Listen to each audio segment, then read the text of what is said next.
آپ کو معلوم نہیں کہ ایک صاحب کی 4 بیٹیاں پیدا ہو گئیں، 5ویں مرتبہ بیوی امید سے ہوئی تو اس کا دوپٹہ پکڑ کے بولے سن میری بیوی، اب اگر تیری کوکھ سے بیٹی پیدا ہوئی تجھے طلاق دے دوں گا. 4 بیٹیاں میرے گھر میں ہیں، تیرے شکم سے پیدا ہوئی ہیں، مجھے نفرت ہے بیٹیوں سے. بیوی نے رو کے کہا میرے شوہر کوکھ میری بیٹیاں اللہ کی طرف سے پیدا ہوتی، تجھے کیوں تکلیف ہوتی ہے؟ یہ رب کا انعام ہے. جس کے اولادیں نہیں ہوتی آج جا کے دیکھ وہ بگ بازار سے گڑیا خرید کر کے لاتی ہیں. وہ دوسروں کے گھروں میں گلدان کی پلاسٹک کی گڑیا کو غور سے دیکھتی ہیں. ان سے پوچھ یہ اولادیں کتنی بڑی نعمت ہے.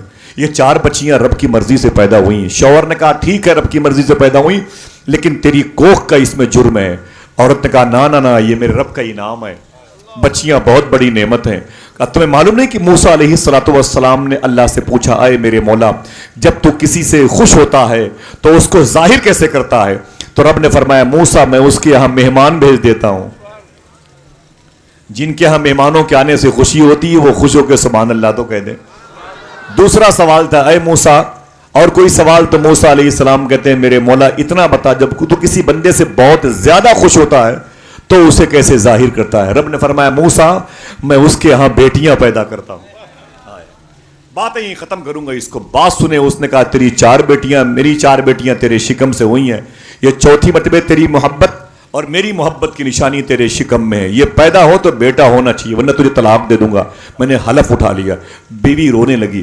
اپنے شوہر کے ساتھ ایک قافلے میں شریک تھی. اچانک اس کو ڈیلیوری کا احساس ہوا.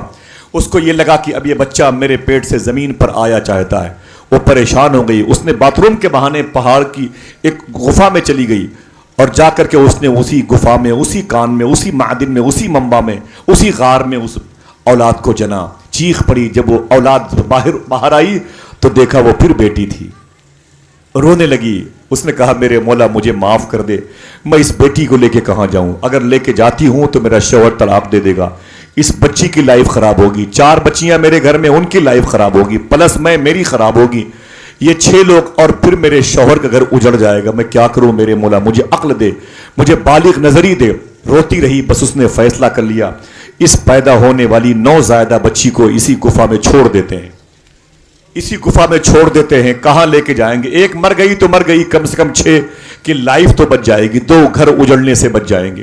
یہ کہہ کر کے اس نے اس بچی کو وہیں چھوڑ دیا. بڑا تاریخی جملہ تھا اے لوگو تمہیں خدا پالنے والا ہے. 30 پارے قرآن کے ان کی سب سے پہلی آیت مبارکہ کی تلاوت فرمائی.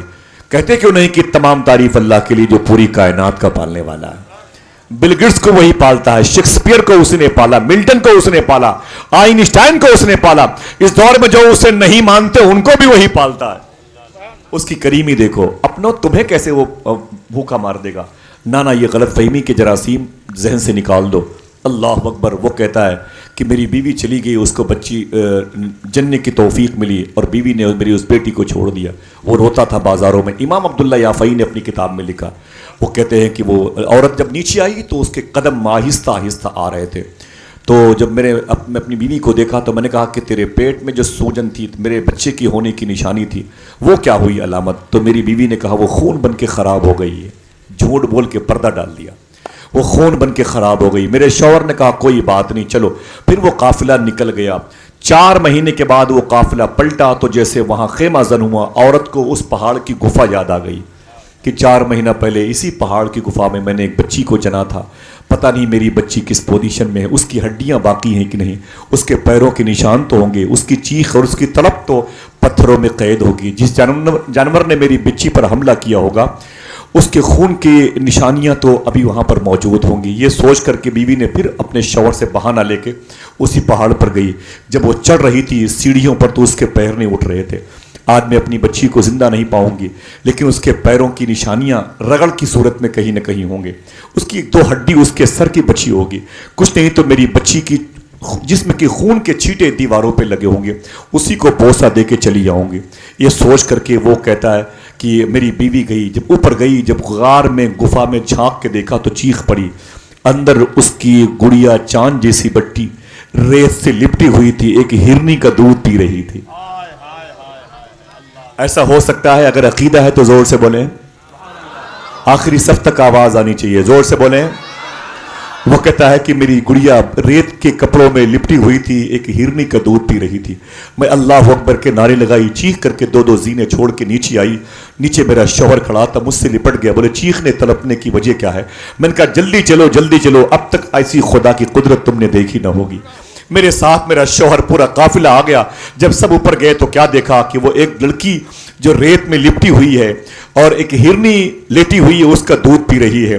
سب نے دیکھا تو کہا کیا ماجرا ہے؟ تو بیوی نے کہا میرے شوہر 4 مہینہ پہلے جو تجھ سے میں نے کہا تھا تیری محبت کی نشانی خراب ہو گئی، زائل ہو گئی، خون بن کے منجمد ہو گئی، دیکھ لے وہ تیری محبت کی نشانی میرے سامنے زندہ ہے۔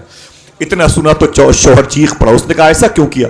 کہا تمہاری خوف کی وجہ سے میں نے اسے چھوڑ دیا۔ تب لوگوں نے کہا اب تک یہ زندہ ہے؟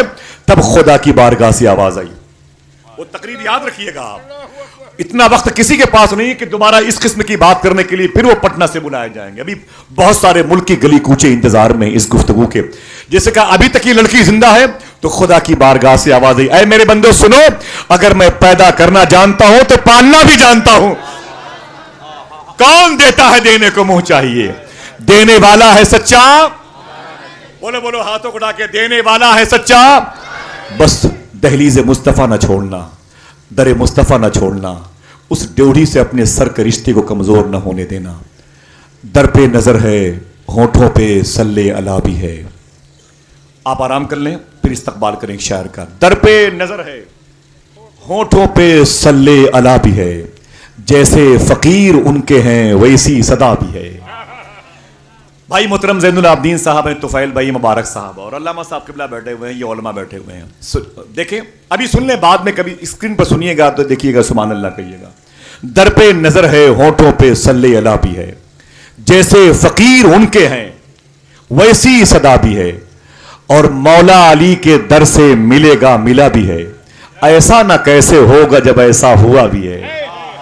مولا علی کے در سے ملے گا ملا بھی ہے، ایسا نہ کیسے، آخری شعر پڑھتا ہوں، پوری گفتگو سمٹی ہوئی ہے۔ مولا علی کے در سے ملے گا ملا بھی ہے، ایسا نہ کیسے ہوگا جب ایسا ہوا بھی ہے، امت کا اس کی سو نہیں سکتا کبھی نصیب، سویا ہے جو مدینے میں وہ جاگتا بھی ہے۔ امت کا اس کی سو نہیں سکتا کبھی نصیب، سویا ہے جو مدینے میں وہ جاگتا بھی ہے، جیسے فقیر ان کے ہیں ویسی صدا بھی ہے۔ محترم